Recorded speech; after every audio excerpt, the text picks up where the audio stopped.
et bienvenue dans Ce que je retiens. Je te partage des expériences de vie et du coaching pour t'apprendre à te détacher du regard des autres. Je m'appelle Camille et je suis coach de vie certifiée. C'est parti.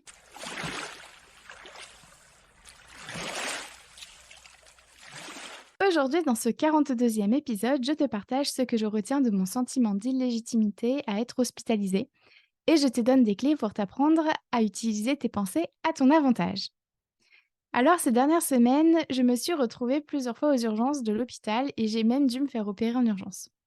Voilà pour l'histoire officielle, celle qui est racontable en société. Voici maintenant l'histoire officieuse, celle dont on ne parle jamais parce que ça fait pitié, chochotte, ça fout la honte. Bref, parce qu'on pense qu'on est seul à traverser ça. Et donc, un mardi de juillet, je me tords de douleur et je doute que ce soit le bon moment pour aller aux urgences. Même si je reconnais la douleur, car je l'ai déjà eue dans le passé et qu'elle m'avait fait aller aux urgences, là, ce que je me dis, c'est ce n'est pas raisonnable d'aller à l'hôpital, il y a pire que moi, non mais ai-je vraiment mal? Et puis, voyant l'inquiétude sur le visage de mon mari et ma douleur s'accroître, je décide finalement d'aller aux urgences. Et surtout, le trajet, ce que je me dis, c'est si ça se trouve, j'exagère ma douleur, j'en fais trop. Si ça se trouve, je suis une chochotte, je n'ai peut-être pas si mal que ça. Bref, je remets en question mes douleurs, ce qui m'arrive quoi. Une fois garée sur le parking des urgences, je m'extirpe péniblement de la voiture. Je suis littéralement pliée en deux, je gémis et je fais de tout petits pas lents pour arriver au bâtiment.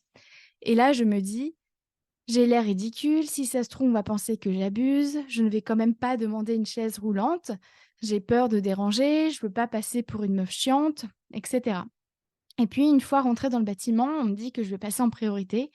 Et là, la culpabilité est toujours là. Je me dis, je prends la place de quelqu'un d'autre, je pourrais prendre sur moi, je passe pour une meuf impatiente. Voilà. Et puis, on finit par me donner un lit. Et pendant 8 heures, je hurle de douleur, je pleure, je suis à quatre pattes sur mon lit, en train de tourner en rond comme une vache qui est sur le point de mettre bas. Mon mari est près de moi, la honte aussi. Et je me dis, mais pourquoi n'est-il pas parti? Je ne ressemble à rien. Si ça se trouve, il pense que je simule. Il doit me trouver moche. Et puis on doit penser que je suis une addicte vu que les antidouleurs ne fonctionnent pas. Et là, on se retrouve 24 heures plus tard, pardon. Je suis toujours sur mon lit des urgences. On m'avait dit que j'avais le droit d'appuyer sur un bouton pour qu'un ou une infirmière vienne. Sauf que la culpabilité et la honte sont toujours là. Je me dis, je ne veux pas les déranger, je peux encore me retenir de faire pipi, je ne dois pas passer pour une faible, je ne devrais pas leur dire que j'ai faim, je passerai pour une chieuse qui réclame. De toute façon, on doit se dire que jeûner me fera du bien car je suis grosse. Bref, au final, je suis restée 70 heures aux urgences et ce que je t'ai raconté là, c'est vraiment ce que je me suis dit. Mais ce n'est pas tout. Je me suis aussi dit: «Ce n'est pas normal d'avoir mal, alors j'ai ma place à l'hôpital. Ma priorité, c'est moi et ma santé. Je n'ai pas à culpabiliser de passer en priorité puisque c'est l'hôpital qui priorise. Si on me propose un lit, c'est parce qu'on estime que j'en ai besoin. J'ai de la chance que mon mari soit près de moi. J'ai tellement de reconnaissance d'avoir un mari aussi génial que lui. Mon mari est toujours là pour moi, même quand ma santé se dégrade ou que je ne suis pas apprêtée. Les médecins sont là pour me soigner, pas pour me juger. Si les médecins me donnent beaucoup d'antidouleurs, c'est qu'ils estiment que j'en ai besoin.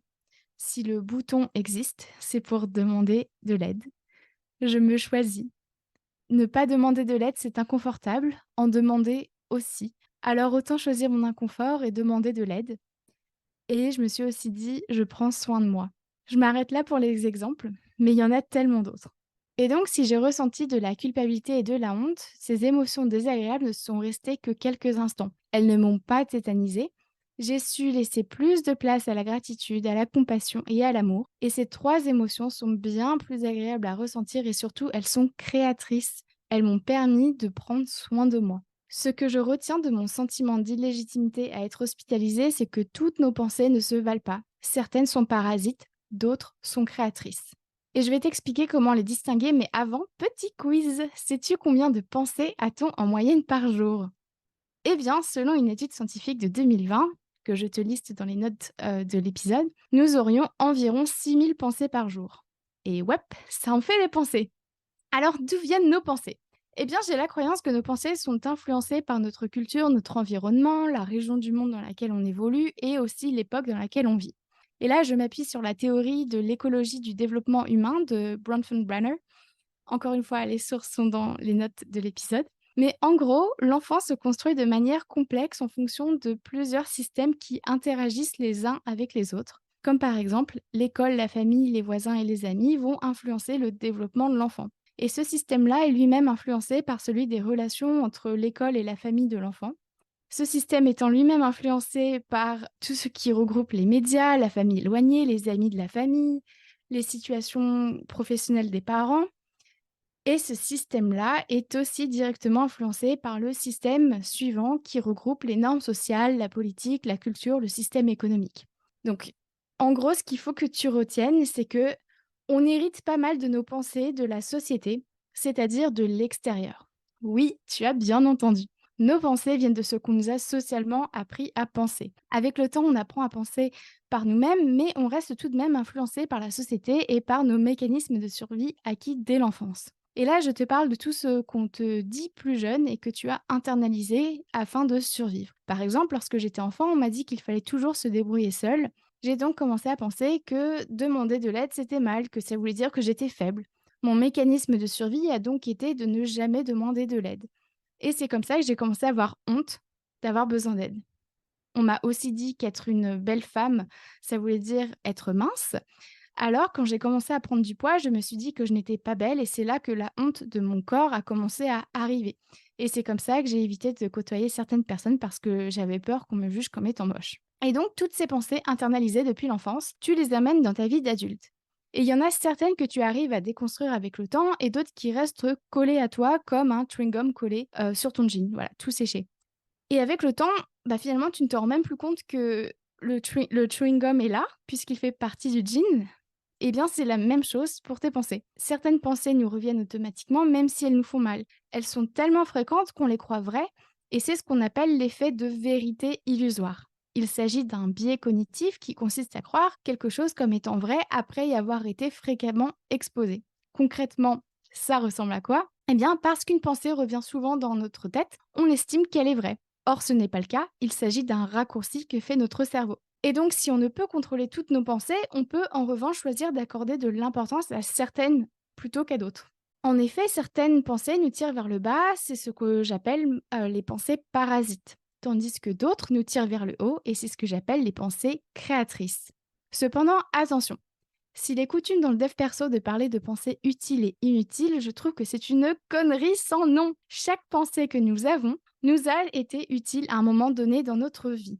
Chaque pensée a une utilité puisqu'elle nous permet de rester en vie, c'est-à-dire de remplir nos besoins. Par exemple, en pensant je suis trop grosse, cette pensée me rappelle que la minceur est un gage d'intégrité sociale dans notre société occidentale. Or, appartenir au groupe est un moyen de survie. C'est pour ça que nous sommes des êtres sociaux. Donc, ceci étant dit, si la pensée je suis trop grosse est utile, elle est également parasite. En effet, elle nous amène à nous dénigrer, à nous rabaisser et donc à cultiver un cercle vicieux qui nous éloigne de notre bien-être. À l'inverse, les pensées créatrices nous permettent d'atteindre nos objectifs, de passer à l'action, d'aller vers l'avant et donc de cultiver un cercle vertueux qui nous rapproche de notre bien-être. Ainsi, ce n'est pas un problème d'avoir des pensées parasites puisque c'est humain. Ça ne veut pas non plus dire que tu n'as pas assez travaillé sur toi, ça veut juste dire que ton cerveau fonctionne normalement. Et donc, s'il est normal d'avoir des pensées parasites, l'essentiel est de savoir quoi en faire afin de ne plus les subir. Et c'est exactement ce que j'ai fait durant mon hospitalisation. Donc, si toi aussi tu souhaites apprendre à utiliser tes pensées à ton avantage, voici ce que je te propose. Tout d'abord, rappelle-toi qu'une pensée n'est pas la vérité. Il s'agit d'une interprétation de la réalité, et je t'en parlais d'ailleurs dans l'épisode 2 du podcast. Ensuite, sache que tu n'es pas tes pensées. Je t'invite donc à défusionner de ta pensée afin de prendre de la distance avec la pensée qui te vient. Par exemple, en te disant je suis en train de penser que, ou bien mon cerveau me dit que. Je t'invite aussi à utiliser l'humour et à imaginer que c'est une voix rigolote qui dit ta pensée à voix haute, comme par exemple celle de Mère Simpson. Là, ton cerveau devrait percevoir la pensée de manière totalement différente. Et puis, je t'invite aussi du coup à nommer la petite voix qui t'envoie cette pensée. Par exemple, non merci Suzanne, je n'ai pas envie de penser comme ça aujourd'hui. Ensuite, je t'invite aussi à dézoomer la situation. Par exemple, si tu te sens illégitime à débuter une nouvelle activité ou bien à aller te faire soigner, eh bien regarde plus loin que l'inconfort de la situation. Pour ce faire, la visualisation fonctionne très bien. Tu vas te projeter dans le futur une fois que tu as kiffé l'activité ou bien une fois que tu es soigné. Qu'est-ce que la toi du futur aimerait que tu saches? Et là, ça va être important pour toi d'aller vraiment écouter les enseignements de la toi du futur. Ensuite, lorsqu'une pensée te vient, prends quelques secondes pour voir si elle te tire vers le bas ou si elle te tire vers le haut. Et donc, si elle te tire vers le bas, il s'agit d'une pensée parasite. Si elle te tire vers le haut, il s'agit d'une pensée créatrice. Après tout, pour savoir dans quelle direction aller, c'est important de savoir d'où on vient. C'est pour ça que c'est important déjà d'identifier de quel type de pensée il s'agit. Ensuite, face à une pensée parasite, déjà, pas de panique, il n'y a rien de grave. Et ce n'est pas la peine non plus de te réprimander. À la place, je t'invite à répondre à ces questions. Que puis-je penser de créateur dans cette situation? Quelle pensée va ou vont m'aider à faire ci ou ça? Et puis, si mon ami me disait ça, qu'est-ce que je lui dirais? Et puis, bien entendu, pour t'aider à transformer une pensée parasite en pensée créatrice, je t'invite à identifier le besoin qui se cache derrière ta pensée parasite. Par exemple, si avant de prendre la parole en public, que ce soit dans le pro ou dans le perso, tu te dis je vais avoir l'air ridicule, potentiellement, les besoins qui se cachent derrière cette pensée sont les besoins de réassurance, d'être aimé, de confiance, d'appartenance, d'être incluse, de soutien. Et donc, en partant du besoin, il sera plus facile pour toi de trouver une pensée créatrice. Par exemple, j'ai besoin de me sentir rassurée, alors je choisis de penser que j'ai bien travaillé mon sujet.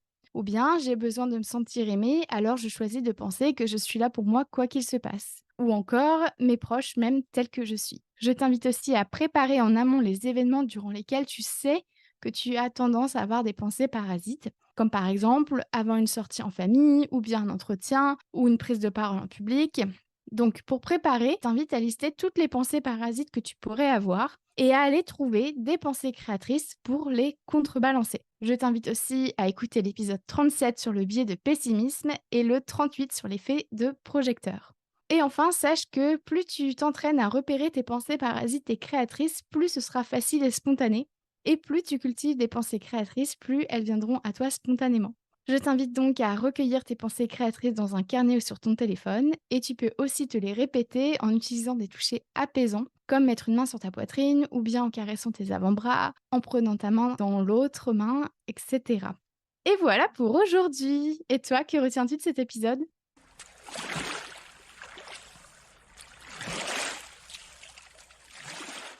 Merci à toi d'avoir écouté cet épisode jusqu'au bout. Si tu souhaites en savoir plus sur mon travail, rejoins-moi sur Instagram sur la page La Coach Camille, ainsi que sur mon site internet www.lacoachcamille.com. Prends soin de toi.